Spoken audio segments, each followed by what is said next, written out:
I think you have to have an area of that where you can just play and make messes and create and feel okay making mistakes and not nailing it. But I do think that having a goal, and when you have a big dream that you really want to reach, setting that and working backwards matters. Today's conversation really centers around the permission to be your truest self. One of the great regrets of the dying is wishing they had given themselves the permission to be themselves earlier in life, not waiting till the end. And today's guest really has incredible perspective on what it is to find your tribe, build your tribe, give permission to be your truest self, to stop sleepwalking through life, and to allowing a place to shape you. Maybe you felt called to be somewhere else. Maybe you haven't given yourself permission to do that either. And so she has a lot to say about this. I hope you really enjoy the conversation. Hey guys, I'm here with a business coach, community builder, and an artist. She's worked with Fortune 500 companies, students in Nepal, and business owners around the world.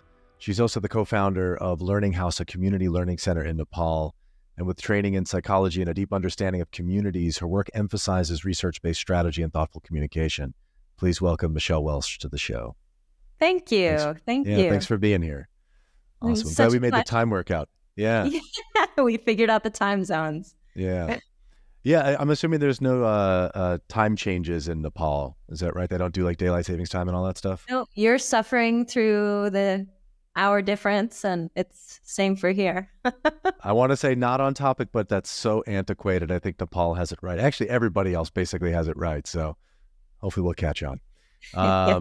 So when you were little, what did you dream you'd be when you grew up? Oh, goodness. So I grew up in Colorado. I was in 4-H. I had a horse. I was involved with a lot of activities, sports. I think I was always so busy that I didn't really have time to think what I wanted to do or who I wanted to become. But I was so active and so involved. And I do think that that contributed to who I am today and the way that I see the world.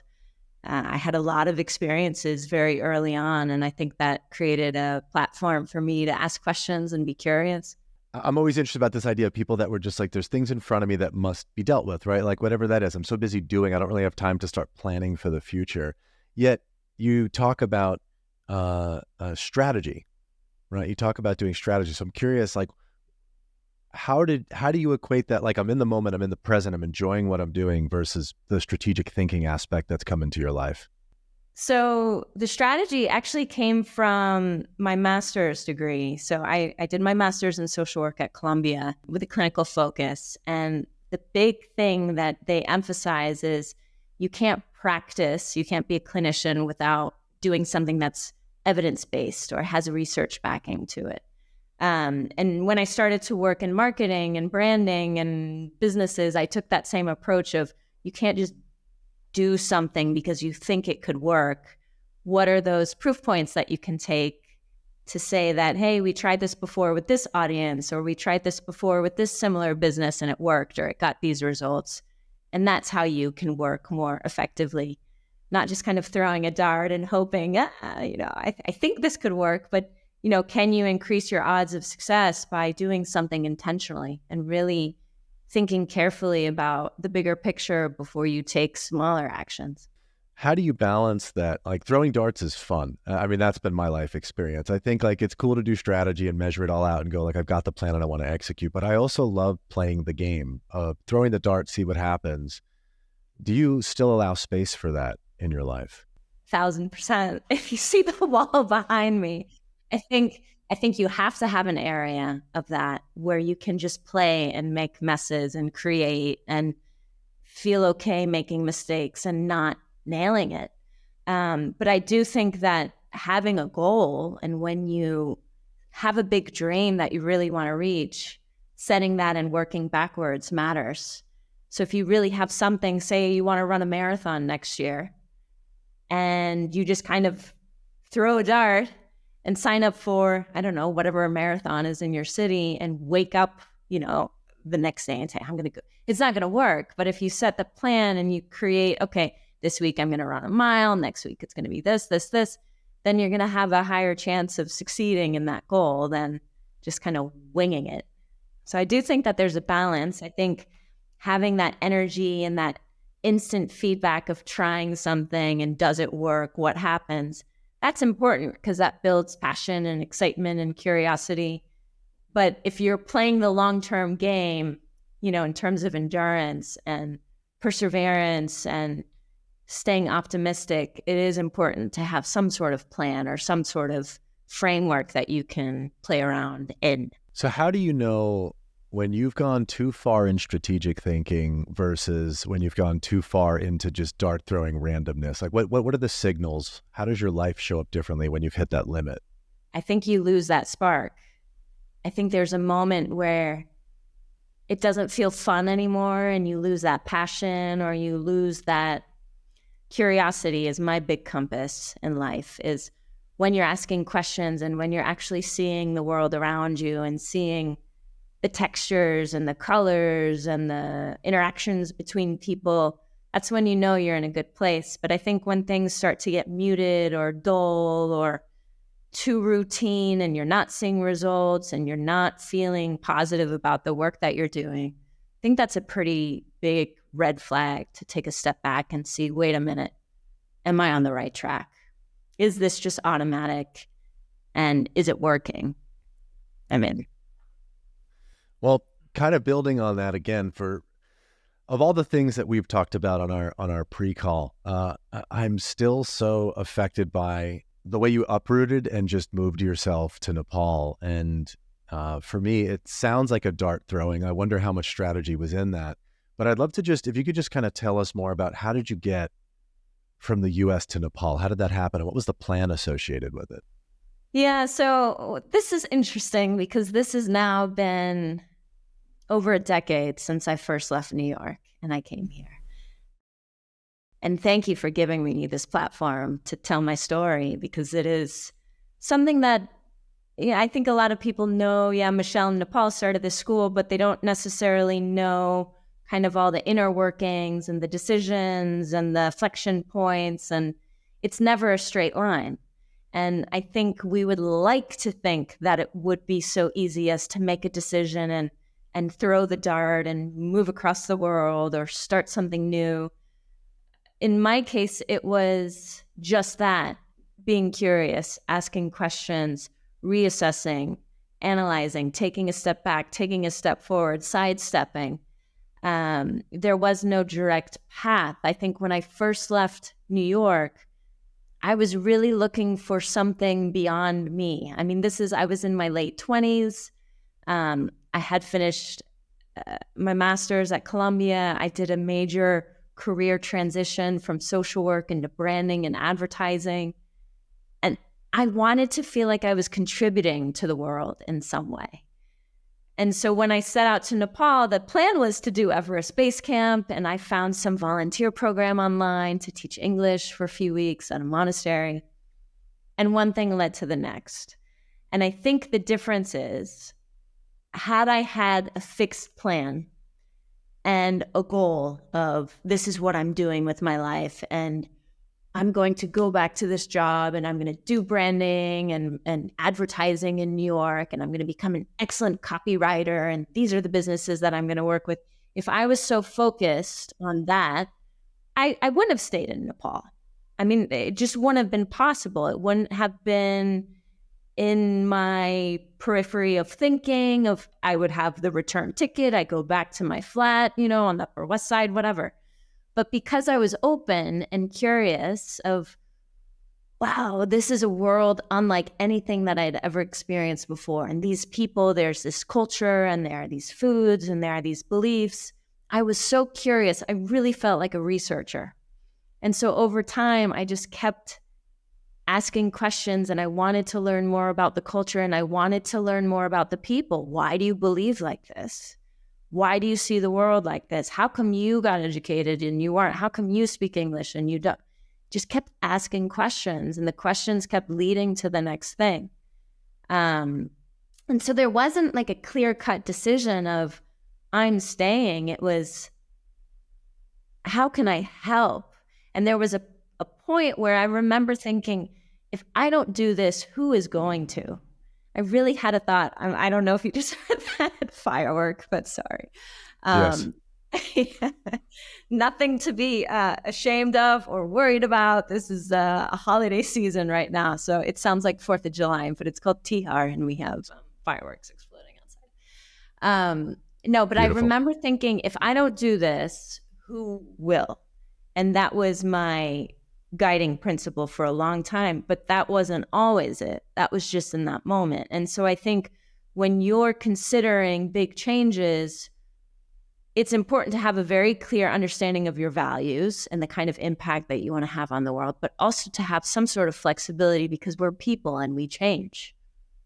You know, I'm not the same person that I was in my late 20s. The things that motivate me now are very different than how I was then. I don't care as much how, like, in my early 20s, I cared so much about the way other people saw me and the decisions that I made.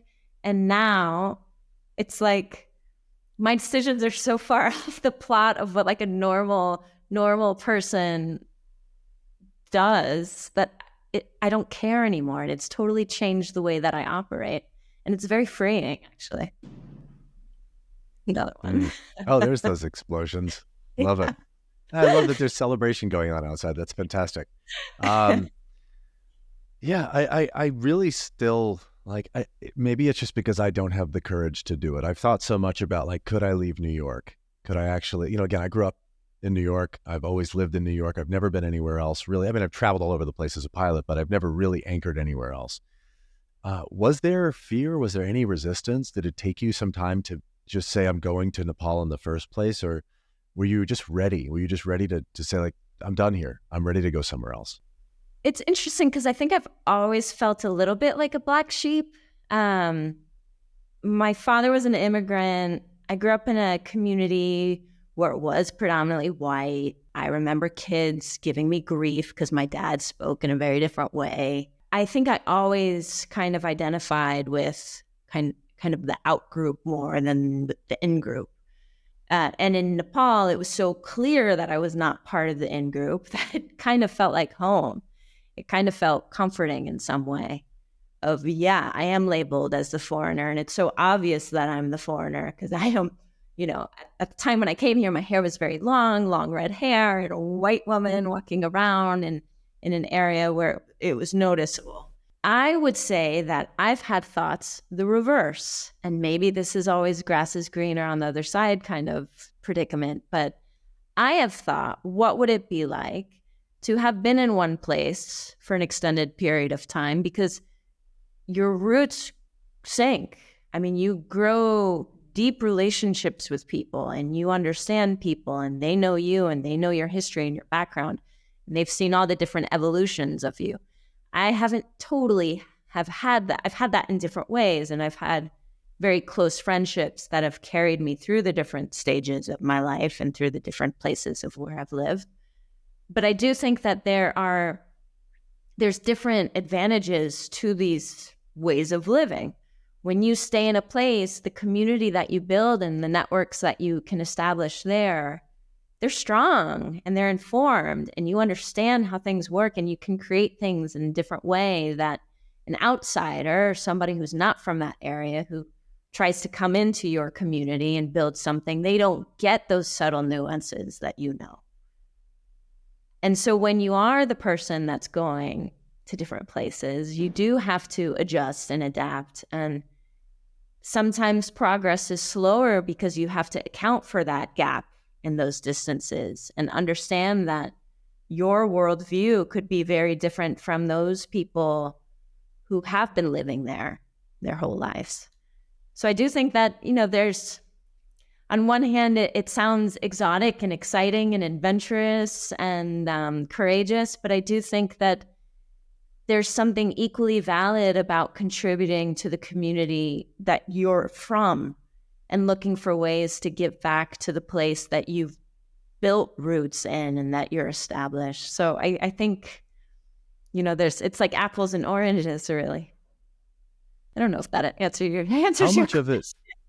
Yeah, it does. It does. And I'm going to keep digging. So I'm wondering, it's like curious to me to be in New York and feel like other is really hard because you don't look like, no one looks like other in New York, which is a Yeah. little strange. And I wonder how much it was more like, I actually identify as other so much at this point that I want to go somewhere where I really do feel like other. My identity is other because I just look so different. Was that, was that a comfortable feeling to have that stepping into Nepal? No, it definitely took me a moment to be okay with it. I think, and it changed so much about me and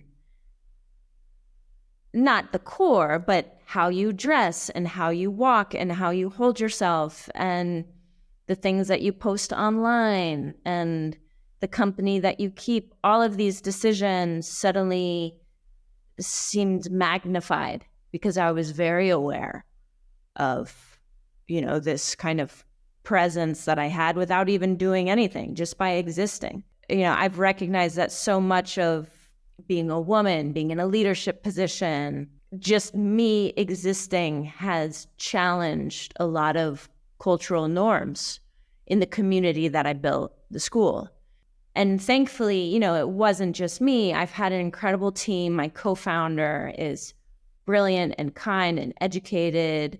I think having the right people around you, no matter where you are and whatever you're doing, is really key. And I think this is one of the biggest takeaways that I took from my time with Seth, working with Seth Godin, is really this idea of building your own tribe, whether it is a business or a community. And I think this is why Learning House still stands and why it's been successful, because that was such a core value of us, was who are the kinds of students that we want to attract and what's the environment that we want to hold for them. So what's the space that we want to create for people, regardless of where they're traveling from and their backgrounds. And a lot of people don't know, but there's still a caste system in Nepal. So that's also in play in terms of positions that people hold and where they're from and this kind of thing. And from the very beginning, we decided that Learning House is going to be a welcoming space, regardless of where you're from. So I think having a rubric or having some sort of idea of what are those values that are really important to you, those non-negotiables, regardless of where you are in the world, what are those things that you want to surround yourself with? Who are the kinds of people that you want to be associated with? I think these kinds of questions are core no matter where you are, even if you're switching jobs, if you're going from one job to the next, is it having flexibility to be creative? Do you want control over your own schedule? Do you want to have people that you can learn from? Or, everybody has those things. And once you identify those, it's easier to make decisions in terms of what are you going to do and where do you want to go? We're going to come back to building tribe because I think that's a really interesting topic to talk about. And before we do that, I was curious to know, what was the hardest part of the transition? Like was there anything you completely underestimated, or was it you weren't estimating anything and you were just flowing? So that's not even really a fair question. Well, both. I mean, I think nothing could have ever prepared me for Nepal. Coming from New York, I'll admit I was not the most patient person. And in Nepal, there are definitely processes and lack of systems that force you to wait. And so I learned to be patient here. And I remember actually kind of fairly early on when we were building Learning House and when we first started to get going, I remember thinking like, even if you get one thing done, that's great. And being the high functioning, like type A New Yorker, I always had a list, a checklist, and my calendar was planned out. And I remember thinking like, if we get one thing done, that's great. So I think adjusting expectations was a big thing for me. And then also being okay with uncertainty. In Nepal, anything can happen, literally. I mean, earthquakes, lights can go off, you cannot have water. We cook with gas for the stove. Sometimes you can't find those.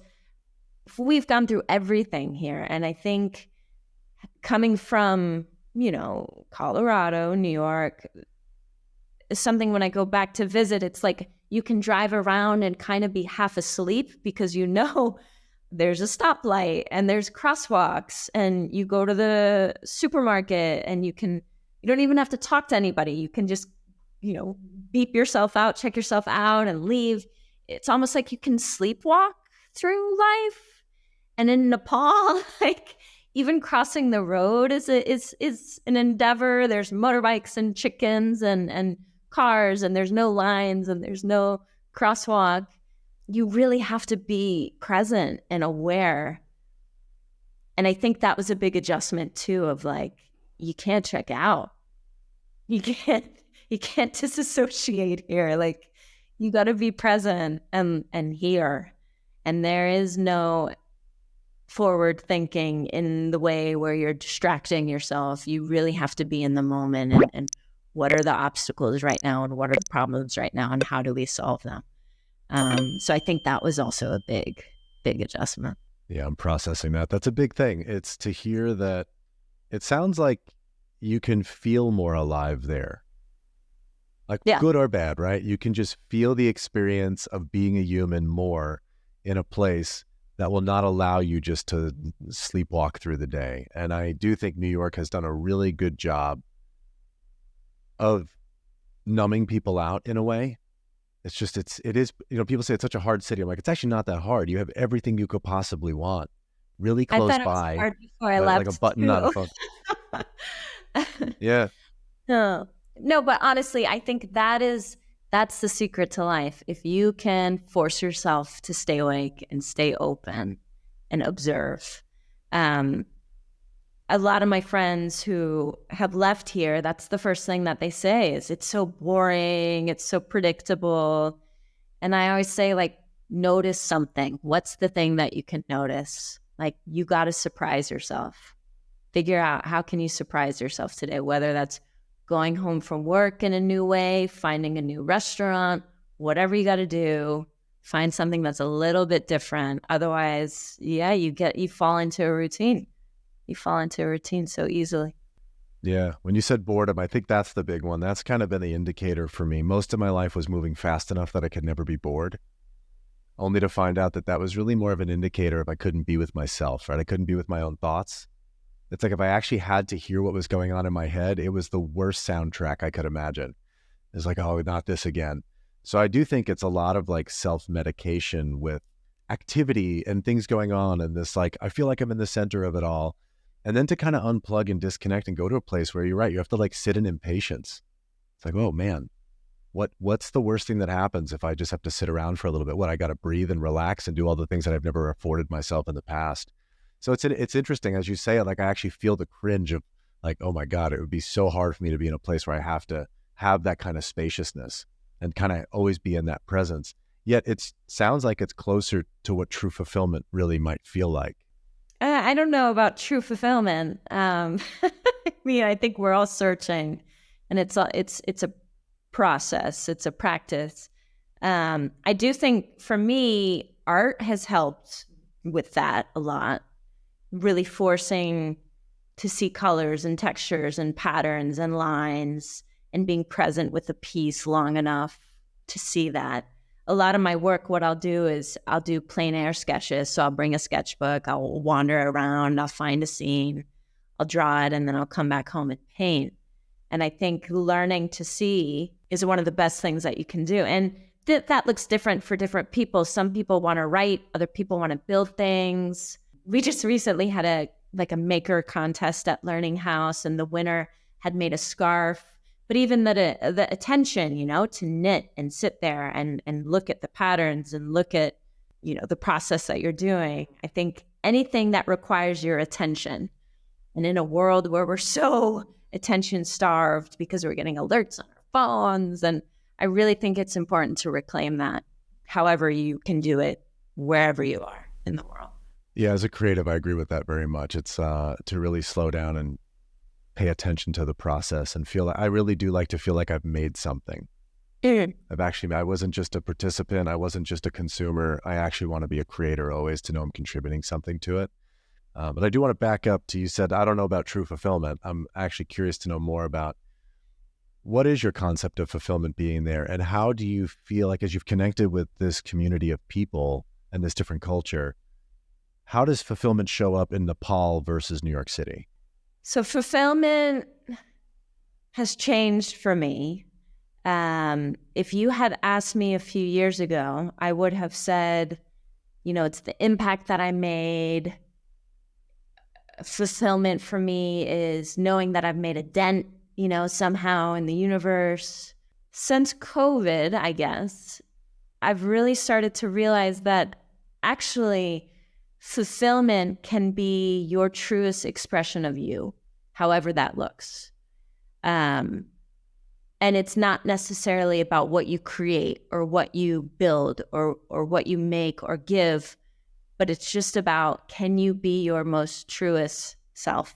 Can you be you completely? And like what you just said, this is one of the hardest things to do because we have so many filters and ideas and thoughts of what it should look like, of how success should look like, of what we should be doing, of the boxes that we should be checking, when really it's like, no, how can you peel back all the layers and really ask, no, Nick, who are you? If none of this mattered, if it didn't matter, you can answer it later. But if it didn't matter, how would you show up in the world, actually? And the people that are around you, would they still love you? I really think for me, that's fulfillment now. You're like, it's no different way. Yeah. I was like, oh man, I'm not sure if I can answer who I am right now, but who are you? No, but I really think for me, that's fulfillment. Do I think it's amazing that I've created a platform to help people get educated? Yes. Does it bring me so much joy to know we have students all over the world getting educated and getting degrees and higher education? Amazing. Yes. But I've also realized I have a responsibility to myself as well. And as phenomenal as it has been, and maybe this is because I've done things in reverse. Usually people do their career and then go out in the world and volunteer and do this kind of thing. And I kind of flipped it on its head and did the volunteering and the social. And now I'm starting to realize that you being you is also an incredible service. Again, I don't know if that's what you wanted to hear, but that's. No, I can't think of a greater invitation than to tell someone or to tell me or anybody, right? The greatest gift you can give is just to be yourself, to figure out ways to peel away the layers of the things that aren't yours, that you've been carrying, the obligations, the conditioning. That's a beautiful, beautiful invitation. I also think getting to art, I think that's the truest art, right? It's the art that's I made it for me. I actually didn't make it for anybody else. I wanted to make something. I think Rick Rubin said this. He said, you should make art that you love so much that you have the courage to share it with others, knowing that they may not like it, right? It's like that. It really takes you falling in love with what you've created to have the courage to push it out into the world. Yeah. And you're doing I agree with that so much. And you're doing a disservice by not sharing it to the rest of us, because there is only one you. And there is only one person that's going to see the world and hear music in the way that you do and bring your experiences to your work and your art in the way that you can. And so by not sharing it, you're cheating us. Yeah. And I think that becomes the parallel for becoming the person that you love so much that you let other people actually witness it, right? To really know that of course not everyone's going to like me, but I love this version of me so much that I have to be this every day. I just have to, knowing that, I could sit in that discomfort. I could sit in the fact that I may be othered at times. And I don't know, I think it's a beautiful answer. I'm glad you said all that. And I'm curious to know how that connects to tribe building, because that seems to be an important nugget of all of this, is going out into the world, trying to find the self, trying to find out who the self even is, allowing a foreign place to potentially knock you loose of the things that may have not been yours in the first place. And then saying, okay, I want to build my tribe. What is that? What is tribe building to you? Yeah. So I think that, again, this has evolved for me. And now I can say that when you are your most true self, you give other people permission to be their most true, authentic version of themselves. Coming from a social work background, when we first started Learning House, it was very much how do you create an inclusive space and do so very intentionally through activities, through communication, through values, through the books that we stock shelves with, through the art that we display, through the way that we welcome people when they come into the center. So I think creating communities is very important because, again, especially in places, I don't even want to say like Nepal, in places all over the world, there are communities where people are not encouraged to be themselves. And people do have to actively hide who they are or how they think. And so for somebody else to come up and say, I see you and you're safe here and you're welcome here, that can transform someone's life. You don't have to be in a different country to do that. You can be in your own city or your town, wherever you live. There are people who don't feel safe to be themselves.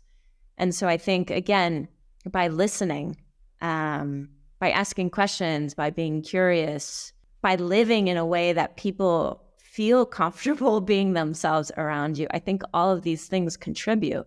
And again, I think I'm kind of an extreme example. You don't have to go to a country around the world to do this. You really, wherever you are, however, even in the small way, if it's acknowledging someone at the checkout line, at the supermarket, or your barista at the coffee shop, even just recognizing somebody for their humanity and their service and for showing up. These are tough times. Everybody's having a tough time, but to say like, hey, you're here and you're present and I see you, that can really make a big difference in someone's life.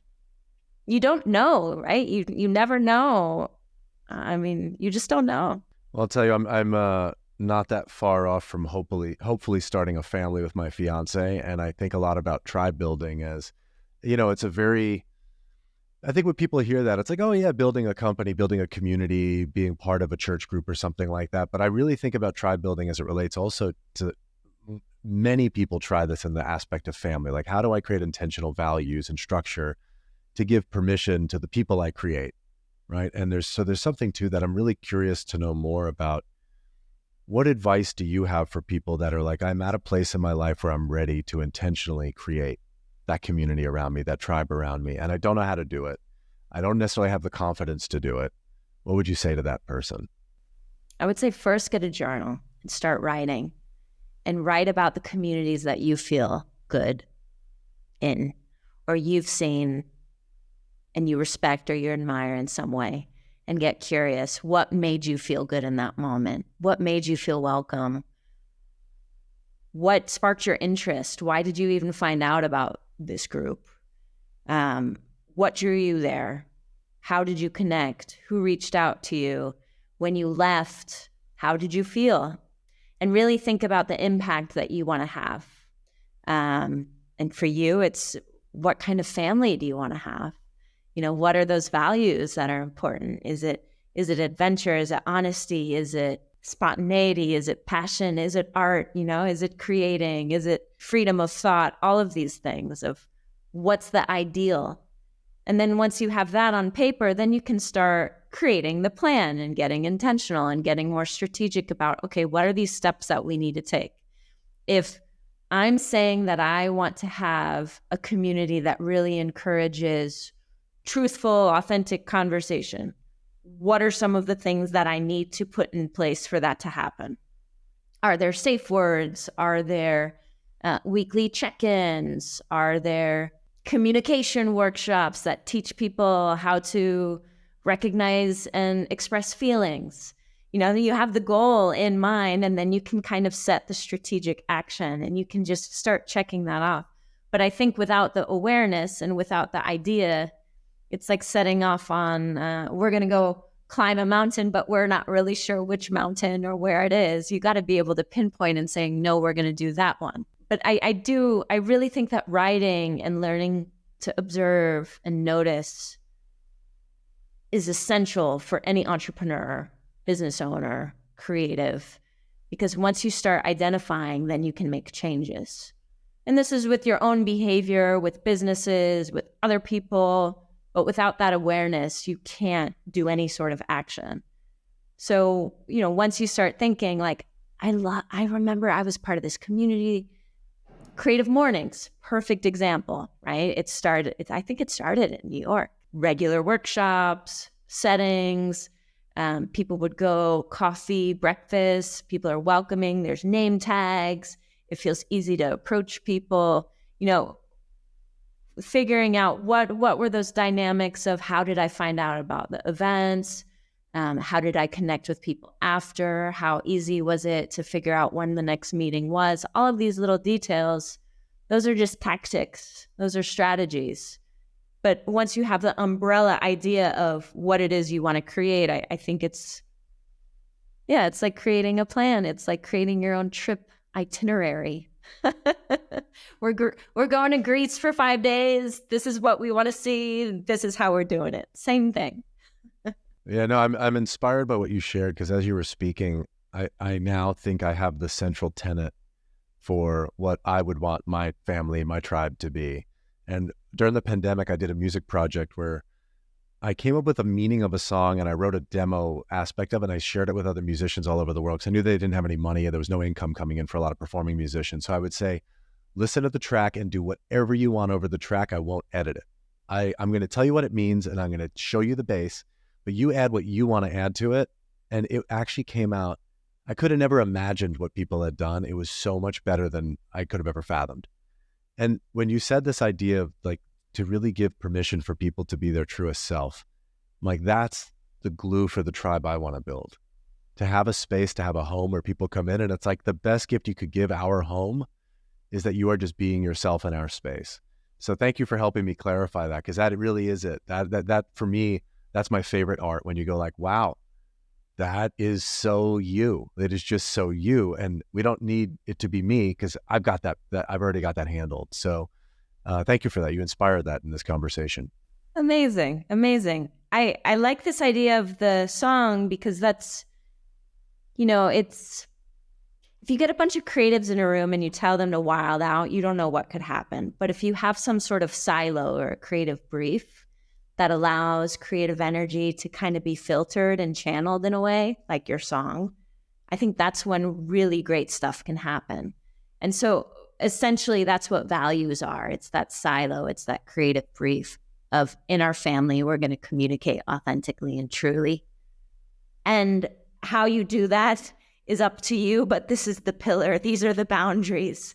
And so the moment where you're not true or you're not communicating, that's when we can course correct. But within this boundary of being kind or whatever else you decide, once you have your creative brief down, everything else is cake. It's easy to and fun to play with. Beautiful. Yeah, because I imagine just giving open canvas of just be yourself, and someone comes in and we're like, actually, we don't like that version. We don't like that person. They don't get to hang out. They're not playing in our values. So You're not nice. I appreciate it. Yeah, exactly. I appreciate that. That's a good reframe. So kind of my last question to you is, given all the things you've achieved, what's your dream beyond? What do you dream about now for the rest of your life?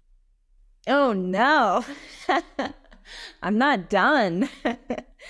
I've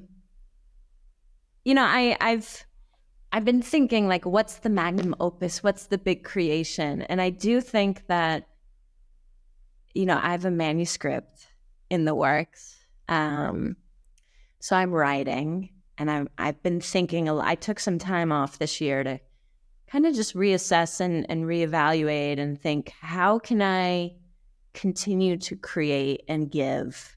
I think the biggest success for me is the fact that Learning House can run and I don't have to be there every day managing it. There's a team. And so I think when you create something that's bigger than you and doesn't require you to nurture it nonstop, that's amazing. It's kind of like Learning House was my child, and it's been raised, and it's a teenager, and now it's standing on its own, and I can feel proud of it. But I do think that some of the things that I've gone through and some of the lessons that I've learned, there's going to be a way where I communicate this. And I don't know if it's going to be verbal or artistic, But I do think some of the lessons that I've learned through this wild journey, I'm going to figure out how to get out to a bigger audience. Please Let's do. see. Thank you. Yeah, please do. That's great. I love that. I appreciate anybody that's willing to kind of share their battle scars, right, for the benefit of others. So You got to talk please about do that. them. If I could be of any help. Yeah. Thank Yeah. you. I'm a big supporter in those kind of things. Well, I'll share some of the kind of the big takeaways for me. And though you didn't state it in these words, I really love this idea of allowing a place to shape you, just going somewhere and just letting the lessons and the messages come through. And it's a little bit like my collaborative song stuff. It's like, don't push me outside of my values, but within the values, shape me as you wish. Like I really want to understand the place I am. And I really love that inspiration. Just the awareness of all the modern comforts of the world as they allow the sleepwalking through life, right? It just invites more and more of that sleepwalking, not having to be present. And the desire to, or the invitation to go to places where you can't and experience all the things, all the pleasures and the joys and the discomforts and all those fears that come up. I never really thought about travel that way, but I never liked going to big fancy resorts. It was like, I don't really want to go away and just have like more numbing out. I want to go and like experience stuff, get my hands dirty. So I appreciate that as well as like a frame and an invitation. Also, it is nice sometimes to go to a really nice resort, but with balance. And I think obviously the biggest piece for me is just the permission, by being your truest self, giving permission to others to do that. And I'm like, what a beautiful world it would be if that's what all of us, aspired to be more like, is saying like, my company, my family, my business, my art, all of it is designed and expressed in a way that is with the intention of giving people permission to be themselves. So that's beautiful, beautiful sentiment. And I appreciate the way you've navigated your world. Thank you for telling us about it. Thanks for listening and the questions. Yeah, of course. And for anybody who's as inspired as I am to learn more about Michelle and her journey, you could reach out to her, share a word of encouragement. She said she's happy to connect, right? Like, you, especially words of encouragement. Check out her art online. You could find her on LinkedIn and Instagram. You could also check out her website, which is just her name. Do you want to, is it Welsh? It's Welsh. WELSCH. Yes. Okay, good. Because I didn't know. Okay, good. So yeah, you could check out our website. You could check out learninghousenepal.com. We'll put all the links in the show notes, so you could just see what her journey's been like. And Michelle, again, thank you so much for being here. This is such an incredible conversation. Thank you. Thanks so much. Thank you. Perfect. I hope everybody enjoyed. We'll talk to you soon.